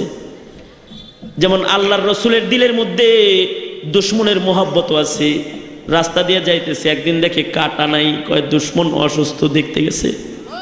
আল্লাহু আকবার। একজনে কইলেন কে? জোরে বলেন আল্লাহু আকবার, চিল্লায় আওয়াজ দিয়ে বলেন আল্লাহু আকবার, জোরে বলেন আল্লাহু আকবার।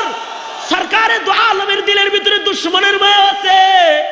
রাস্তায় কাটা নাই, তাহলে দুশ্মন অসুস্থ, দুশ্মন দেখতে গেছে।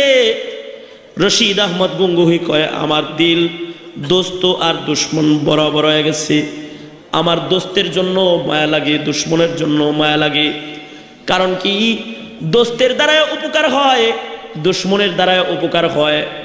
দোস্তের দ্বারায় অপকার হয়, দুশ্মনের দ্বারায় যেমন অপকার হয়, দোস্তের দ্বারায়ও অপকার হয়।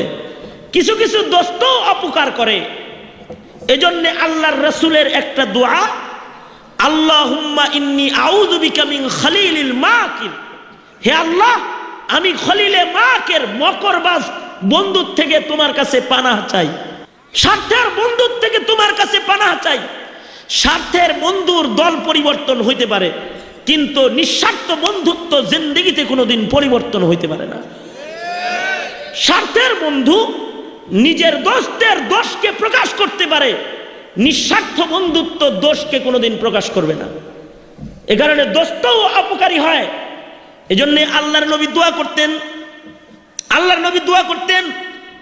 আল্লাহুম্মা ইন্নী আউযু বিকা মিন খলিলিল মাকির, ওগো আল্লাহ মকরবাজ বন্ধুর থেকে আমি তোমার কাছে পানাহ চাই। সাহাবীরা জানবার চায় মকরবাজ বন্ধু আবার কি? আল্লাহর নবী কয় মকরবাজ বন্ধু হইল হাসানাতকে দাফন করে ফেলবে, সাইয়্যাতকে প্রকাশ করে দিবি। হাসানাত নেক কাজকে গোপন করে ফেলাবে, আর গুনাহকে প্রকাশ করে দিবি। যেমন দেখেন না, আমরা যারা দাওয়াত ও তাবলীগের কাজ করি আত্মসমালোচনা করতেছি, তারা পীর মুরিদিওয়ালাকে দেখতে পারি না। কয় হে মুরিদ হইছে কিন্তু ঠিক মতো নামাজ পড়ে না। হ্যাঁ মেয়ে এক বেলা নামাজ পড়ে না, এই দোষ আপনি দেখলেন কে? ভালো বলে দেখতে পারলেন না? আর যারা পীর মুরিদি করে, দাওয়াত তাবলীগ ওয়ালারে যদি দেখে যে বাজারে ঘুরতেছে জামাতের টাইমে, কয় এ চিল্লা লাগাইছে কিন্তু নামাজ পড়ে না। হ্যাঁ মিয়া সারা মাস নামাজ পড়লো, এটা দেখতে পারলেন না? এই হুজুর মানুষ কিন্তু জমাতে নামাজ পড়লো না রে। কেন হুজুর জমাতে নামাজ পড়লো না? ওইটা দেখলেন কে? হুজুর যে এই 29 রাতের বেলায় তাহাজ্জুদ করেছে, ওইটা তাকায়া দেখছেন? তাকায় ওইটা দোষটা বইলা দিলেন কেন? গুণ বলেন, এটা বন্ধুত্ব। তো রশিদ আহমদ গঙ্গুহি বলে, দোস্ত দুশ্মন বরাবর হয়ে গেছে, দিলটা ভালো। 3 নম্বর হাল, রশিদ আহমদ গঙ্গুহি বলে, কোরআন আর হাদিস আমার কাছে সমান হয়ে গেছে। সুবহানাল্লাহ, জোরে বলেন। তার মানে কোরআন এবং হাদিস একটা আরেকটার উল্টা কখনো আমার মনে হয় না। কোরআনকে হাদিসের মুয়াফিক মনে হয়, হাদিসকে কোরআনের মুয়াফিক মনে হয়। কারণ হলো রশিদ আহমদ গঙ্গুহি এত বড় আলেম ছিলেন, হাদিসের কুয়ার তলা তাকায় দেখতেন, কোরআনের ইলমের কূপের তলা তাকায় দেখতেন, যে কারণে একটারে আরেকটার উল্টা কখনো মনে হইতো না। এমন মানুষের সোহবত উঠানোর কারণে আনোয়ার শাহ কাশ্মীরির দাম বেড়ে গেছে। আনোয়ার শাহ কাশ্মীরি হিন্দুর লেগেও কাঁদতেছে। মুরিদরা বলে, কান্দেন কেন? কয়, কান্দি, কত সুন্দর চেহারাটা একটু কালো হয়েও যদি দিলটা ভালো হইতো তাহলে জান্নাতে যেত, এই জন্য কাঁদতেছি। এই আলাপগুলা যুবকটা তাকায় দেখতেছে। এই যুবকটা আস্তে আস্তে আনোয়ার শাহ কাশ্মীরির দরবারে আসছে। আয়সা বলে, হযরত আপনি আমার দিকে তাকায় কি যেন বললেন, জানতে চাই। আনোয়ার শাহ কাশ্মীরি বলে, আমি বললাম তোমার চেহারাটা ভালো কিন্তু দিলটা কালো। তোমার চেহারা কালো হইলেও দিলটা যদি ভালো হইতো তাহলে তুমি জান্নাতে যাইতা। আনোয়ার শাহ কাশ্মীরি রহমতুল্লাহের সামনে দাঁড়ানো যুবক বলতেছে, হযরত আমি দেখলাম আপনার দিল ভালো, আমার দিল কালো। আপনার দিলের আলোটা একটু আমার কালো দিলে লাগায় একটু আলো বানাইবার চাই। আপনার হাতে হাত রাখলাম, এখন আপনি আমাকে কালেমা পড়ায়া মুসলমান বানায় দেন। আজ থেকে 200 বছর আগে, ভাবার বিষয় এটা, ভাবার বিষয়। আজ থেকে 200 বছর আগে একজন মুমিনের দোয়া এরকম কবুল হয়েছে যে হিন্দু হাতে হাত রেখে কালেমা পড়ে মুসলমান হয়েছে। আমরা আপনা করে ঘন্টার পর ঘন্টা বয়ান করি কিন্তু নমাজ ধরাইতে পারি না। আমরা আপনাদেরকে প্রতি রাত্রিতে রাত 12টা-1টা পর্যন্ত বয়ান করে শোনাই কিন্তু সুন্নাত ধরাইতে পারি না।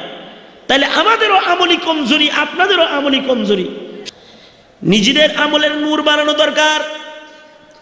আগের জমানায় সাহাবীদের আমল দেখা কাফের মুসলমান হইছে, মুসলমানদের ইস্তেকামত দেখা কাফেররা কালেমা পড়ে ফেলাইছে।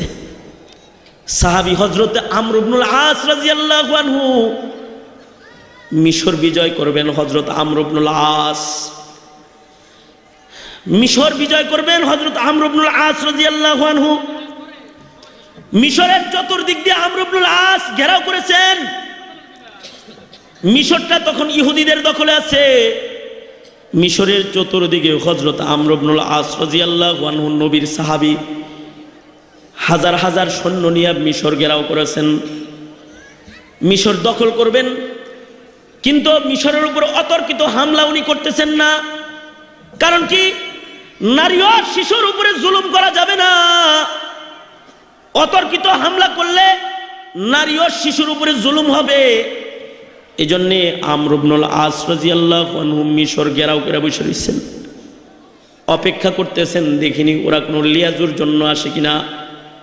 এদিক দিয়ে ইহুদির দলেরা পরামর্শ করতেছে, মুসলমানরা জুলুম করে না তাই তারা অতর্কিত হামলা করবে না, কিন্তু আমরা যদি ওদের আক্রমণ থেকে বাঁচতে চাই তাহলে আমরা অতর্কিত হামলা করতে হবে। ইহুদিরা বুদ্ধি করেছে, কয় কবে হামলা করবে? কয় আজকে বুধবার, বৃহস্পতিবার মাঝখানে যাইতে দাও, শুক্রবার আসলেই মুসলমানরা ইবাদতের জন্য পেরেশান হয়ে যাবে। কারণ মুসলমানদের কাছে শুক্রবারের খুব মূল্য, শুক্রবার দোয়া কবুল হয়। মুসলমানরা জুমার নামাজের কদরদানি করে। আমর ইবনুল আস মিশরের পাশে এসে তাবু গেড়েছে সৈন্যদেরকে নিয়ে। শুক্রবারে যখন আমর ইবনুল আস যখন জুমার নামাজে দাঁড়ায় যাবে, সকল মুসল্লিরা যখন নামাজ পড়ার জন্য কেবলার দিকে ফিরে দাঁড়াবে, ঠিক ওই সময়ে পেছন থেকে আমরা যা আক্রমণ করব। আমর ইবনুল আস কিন্তু যুদ্ধের ময়দানে আমাদের মতো গুনাহগার মুমিন নিয়ে যায় নাই। তিনি যে কয়জন সাথে নিয়ে গেছেন এগুলো সবাই কালেমার উপরে অটল মানুষ। যে অটল মুমিনের উপরে আল্লাহর নুসরত অনিবার্য অনিবার্য। আল্লাহ তাআলা বলতেছে ইন্নাল্লাযীনা ক্বালু রাব্বুনাল্লাহ ইন্নাল্লাযীনা ক্বালু রাব্বুনাল্লাহু সুম্মা ইসতাকামু তাতানাজ্জালু আলাইহিমুল মালাইকাতু আল্লা তাখাফু ওয়া লা তাহজানু ওয়াবশিরু বিল জান্নাতিল্লাতী কুনতুম তুআদুন নাহনু আউলিয়াউকুম ফিল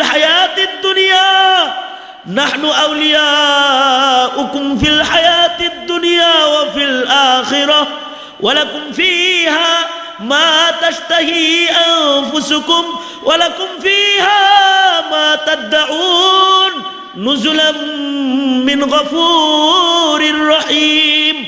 যারা কালেমার উপরে অটল এদেরকে মদদ দেওয়ার দায়িত্ব কার? জোরে বলেন, চিল্লা আওয়াজ দিয়া জোরে বলেন কার? আর জোরে আওয়াজ দিয়া জোরে বলেন মদদ করার দায়িত্ব কার? আল্লাহর।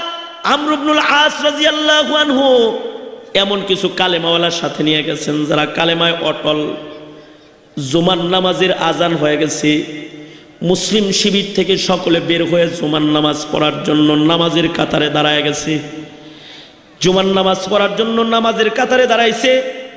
ইমামতির দায়িত্ব পালন করতেছেন হযরত আমর ইবনুল আস রাদিয়াল্লাহু আনহু। আমর ইবনুল আস কিন্তু স্টিকারওয়ালা আশিক রাসূল না, ক্যাপওয়ালা আশিক রাসূল না, আশিক রাসূল ক্যাপ এরকম আশিক রাসূল না, দেয়াল রাইটিংওয়ালা আশিক রাসূল না, অথবা ব্যানার র্যালিওয়ালা আশিক রাসূল না। আমর ইবনুল আস এমন একজন আশিক রাসূল যিনি সত্যিকারের আশিক রাসূল, সত্যিকারের আশিক রাসূল, যিনি সরকারে দু আলমের কৃত্রিম নাক ভাঙতে দেয় নাই, নিজের তাজা নাক দিবার যায়। এই আমর ইবনুল আস সেদিন আবার জেরুজালেম বিজয় করতেছিলেন। জেরুজালেমের চৌরাস্তায় যায় উনি দখল করে ফেলেছেন। জেরুজালেমের চৌরাস্তা পর্যন্ত যুদ্ধ করতে করতে চলে গেছেন। খ্রিস্টানদের সাথে যুদ্ধ হইতেছে। খ্রিস্টানদের জেরুজালেমের চৌরাস্তায় খ্রিস্টানদের একটা মূর্তি বানানো ছিল, ঈসা নবীর একটা মূর্তি, যে মূর্তির কাছে তারা যায় পূজা করত। জেরুজালেমের চৌরাস্তায় ঈসা পয়গম্বরের একটা মূর্তি বানানো ছিল। যেদিন আমর ইবনুল আস রাদিয়াল্লাহু আনহু জেরুজালেমের চৌরাস্তা পর্যন্ত চলে গেছেন, সকালবেলায় দেখা গেল ঈসা নবীর মূর্তির নাক কারা যেন ভাঙা লয়ে গেছে গা। খ্রিস্টানরা অপবাদ দিল যে মুসলমানরা যুদ্ধ করতে করতে এখানে এসেছে, আমর ইবনুল আস এবং তার লোক ছাড়া এই কাজ কেউ করে নাই। এবার খ্রিস্টানরা খবর পাঠাইলো, আমর ইবনুল আস, তোমার সেনা দলের ভেতর থেকে যে আমাদের নবীর নাক ভেঙেছে, ঈসা নবীর মূর্তির নাক যে ভেঙেছে তাকে আমাদের হাতে সোপর্দ করো। যদি আমাদের হাতে সোপর্দ তোমরা না করো তাহলে কিন্তু আমরা প্রতিশোধ নেব। আমর ইবনুল আস খুঁজে দেখলেন মুসলমানরা এই অন্যায়টা করে নাই। তারা বলে কিভাবে প্রতিশোধ নিবা? কয় এইভাবে প্রতিশোধ নিব যে আমরা জেরুজালেমের চৌরাস্তায় মুহাম্মদ নামী একটা মূর্তি বানাবো। মুহাম্মদ নামী একটা মূর্তি বানায়া মুহাম্মদ মূর্তির নাকটা আমরা ভাঙ্গা ঈসা মূর্তির নাক ভাঙার শোধ নিব। এই খবরটা আমর ইবনুল আসের কাছে আসলো। আমরা 150 কোটি মুসলমান দুনিয়ায় থাকার পরে তোর রসুলের নামে কৃত্রিম ছবি পর্যন্ত নির্মাণ করেছে কাফেরেরা। জোরে আওয়াজ দিয়া বলেন নাউজুবিল্লাহ। এ মুসলমান দর্দে দিল নিয়ে জোরে চিল্লায় বলেন নাউজুবিল্লাহ, জোরে বলেন নাউজুবিল্লাহ। আমর ইবনুল আসের কাছে খবর আসছে যে খ্রিস্টানরা রাসূলের নামের মূর্তি বানাইবার চায়। আমর ইবনুল আস রাদিয়াল্লাহু আনহু খ্রিস্টানদের কাছে পত্র পাঠিয়ে দিলেন, সাবধান, মুহাম্মদ নামী কোনো মূর্তি তোমরা বানায়ো না। নাক ভাঙ্গায় যদি নাক ভাঙার প্রতিশোধ নিতে হয় তাইলে আমি মুসলিম সেনা দলের সেনাপতি আমর ইবনুল আস লিখিত দিতেছি, আমি নিজের হাতে তোমাদের নবী ঈসার নাক ভেঙেছি। যদি নাক দিয়া নাকের প্রতিশোধ তোমরা নিতেই চাও তাহলে আমি আমর ইবনুল আসকে জেরুজালেমের চৌরাস্তায় দাঁড় করায়া আমার তাজা নাকটা তোমরা কাইটা লয়ে যাও, কিন্তু সরকারে দু আলমের নাক কিন্তু তোমরা বাইও না। খ্রিস্টানরা আনন্দিত হয়ে গেল, হায় হায়, মুসলিম দলের সেনাপতির নাক যদি ভাঙ্গা যায় এর চাইতে বড় সফলতা কি আর আছে নাকি? ডেট করা হইল, আমর ইবনুল আসের নাক কাটা হবে। 2.5 লক্ষ 3.5 লক্ষ খ্রিস্টান এক জায়গায় হয়ে গেল। স্টেজ করা হইল, বিরাট বড় স্টেজ করা হইল, আমর ইবনুল আসের নাক কাটা হবে। মুসলিম শিবিরে কান্নার রোল পড়ে গেছে, নবীর সাহাবীর নাক কাটা যাবে রে। মুসলিম শিবিরে কান্নার রোল, কিন্তু একজনের মুখে হাসি আর হাসি। সে হাসি মুখে জেরুজালেমের চৌরাস্তার স্টেজের দিকে যাইতেছে। তার নাম হলো নবীর সাহাবী আমর ইবনুল আস, যিনি মুখে হাসি নিয়ে স্টেজের দিকে যাইতেছিলেন। কারণ তিনি হাসতেছিলেন এই জন্যে তিনি জানেন আজকের নবীর ইজ্জত বাঁচাইতে যায় যদি আমি আমর ইবনুল আস আমার তাজা নাকটা কাইটা ফেলাইতে পারি, আর হাসরের কঠিন ময়দানে যদি আমার এই নাক কাটা টুকরাটা নিয়ে আল্লাহ নবীর সামনে খালি আমি দাঁড়াইতে পারি, তাহলে সরকারের দু আলম নবীর শাফাআত আমার থেকে আর দূরে চলে যেতে পারবে না। হযরত আমর ইবনুল আস স্টেজের উপরে যায় দাঁড়ায় গেলেন। এই খ্রিস্টানদের বিশাল জমায়েতের সামনে জল্লাদকে আদেশ করা হইল, আমর ইবনুল আসের নাক কাটা দাও। ছুরি নিয়ে জল্লাদ আমর ইবনুল আসের পাশে এসে দাঁড়ায় গেছে, নাক কাটবে। আমর ইবনুল আস হাসি মুখে নবীর জন্য তাজা নাকটা কুরবানি দিতেছে, তাও রাসূলকে তিনি বেইজ্জতি হইতে দিবে না। ঠিক ওই সময় খ্রিস্টানদের দলের ভেতর থেকে একজন পাদ্রী লাফ দিয়ে উঠে দাঁড়ায় বলে, সাবধান, নবীর আশিক মুহাম্মদের আশিকের নাকটা তোরা কাটিস না। তোরা তাকায় দেখ, আমি একজন খ্রিস্টান পাদ্রী, আমি নিজের নবীর নাক নিজের হাতে ভাঙছিলাম। এই যে নাক ভাঙার টুকরাটা আমার হাতে আছে, আমি আমার নবীর নাক ভাঙছিলাম। মুসলমানদের নবীর একটু বেইজ্জতি করার জন্য যে মূর্তি বানায় তাদের নবীর নাক ভাঙমু, কিন্তু যেই নবীর উম্মতেরা কালেমায় এত অটল যে নিজের তাজা নাক কাইটা দিবে, কিন্তু রাসূলের কৃত্রিম নাক তারা দিবে না। অমন উম্মত ছাড়া দুনিয়ার মাটিতে শ্রেষ্ঠ উম্মত আর কেউ হতে পারে না। আয় রে আয়, আয় আয়, সবাই মিলে আমরা কালেমা পড়ে ফেলাই। খ্রিস্টান মুসলমান হয়ে যায়, সাথে সাথে 2.5 লক্ষ খ্রিস্টান কালেমা পড়ে মুসলমান হইয়া বিনা যুদ্ধে গোটা জেরুজালেমটা আমর ইবনুল আসের হাতে উঠায়া দেয়। এটা কালেমার অটলতা, কালেমার অটলতা। ইন্নাল্লাযীনা ক্বালু রাব্বুনাল্লাহ, ইন্নাল্লাযীনা ক্বালু রাব্বুনাল্লাহু সুম্মা ইসতাকামু তাতানাজ্জালু আলাইহিমুল মালায়েকা তাতানাজ্জালু আলাইহিমুল মালায়েকাতু আল্লা তাখাফু ওয়া লা তাহজানু ওয়া আবশিরু বিল জান্নাহ وابشروا بالجنة التي كنتم توعدون نحن أولياؤكم في الحياة الدنيا। দুনিয়ার হায়াতে আল্লাহ তাআলা কালেমায় অটল মুমিনের জিম্মাদার হয়ে গেছে, বিনা যুদ্ধে জেরুজালেম তয় হয়ে গেছে।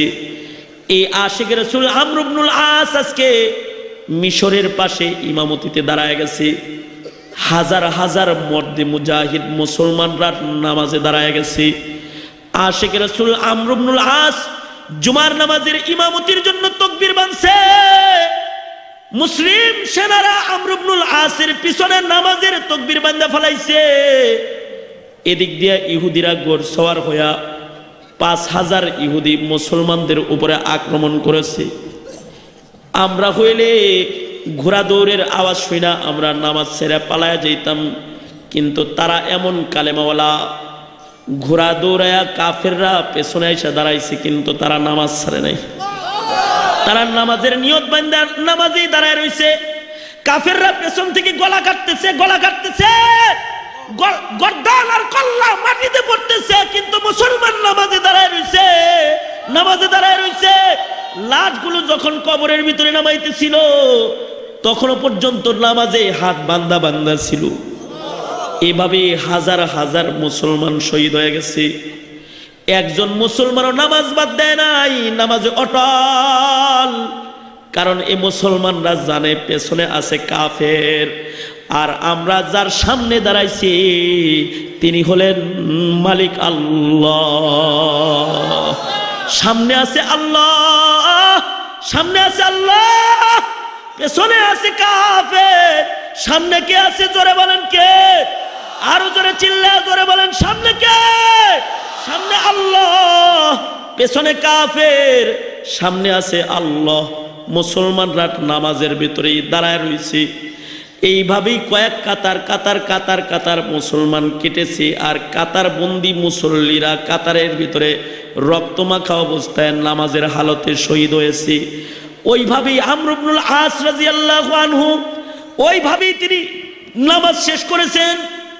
ইস্তেকামতের সাথে নামাজের কাতারে দাঁড়ায় থাকার দায়িত্ব ছিল মুসলমানের ইমানদারের, আর বিজয় দান করার দায়িত্ব ছিল আসমানের মালিক আল্লাহর। একদিক দিয়া নামাজ শেষ হয়েছে, আর একদিক দিয়া নুসরত আসমানি ফেরেশতা মাটিতে আইছে। একটা সৈন্য যুদ্ধের ময়দান থেকে আর সরে যেতে পারে নাই, এবং ওই এক হামলায় গোটা মিশর আমর ইবনুল আসের দখলে চলে আসছে। এটা হলো ইস্তেকামত। আমাদের জীবনে ইস্তেকামত কি আছে? আমাদের জীবনে ইস্তেকামত নাই। সরকারে দু আলমের ভয়াবহ ভবিষ্যৎবাণীগুলো বাস্তবায়ন হইতেছে, ঠিক কিনা? জোরে আওয়াজ দিয়ে বলেন, চিল্লায় জোরে আওয়াজ দিয়ে বলেন, ঠিক কিনা? জোরে আওয়াজ দিয়ে বলেন। আল্লাহর রাসূল বলেছে তোমরা এমন ভয়াবহ পরিবেশ আসার আগে মরে যাও। তাহলে এক কাম করি, আমরা এক বোতল করে বিষ লই আর একটা করে রশি লই, গলায় পেঁচায় পেঁচায় মরে যাই। তাই কি বলছে রাসূল? না, ইস্তেকামতের সাথে একজন কালিমাওয়ালা জমিনে দাঁড়ায় থাকবে। একজন কালিমাওয়ালার গায়ে এক ফোঁটা তাজা খুন প্রবাহমান থাকতে অন্যায় পাপাচার জমিনে হতে পারে না, হতে দিবে না। মুসলমান অপরাধকে লালন পালন করবে না, করবে না, ঠিক কিনা? জোরে আওয়াজ দিয়ে বলেন। এটাই যদি ইমানদারি হয়।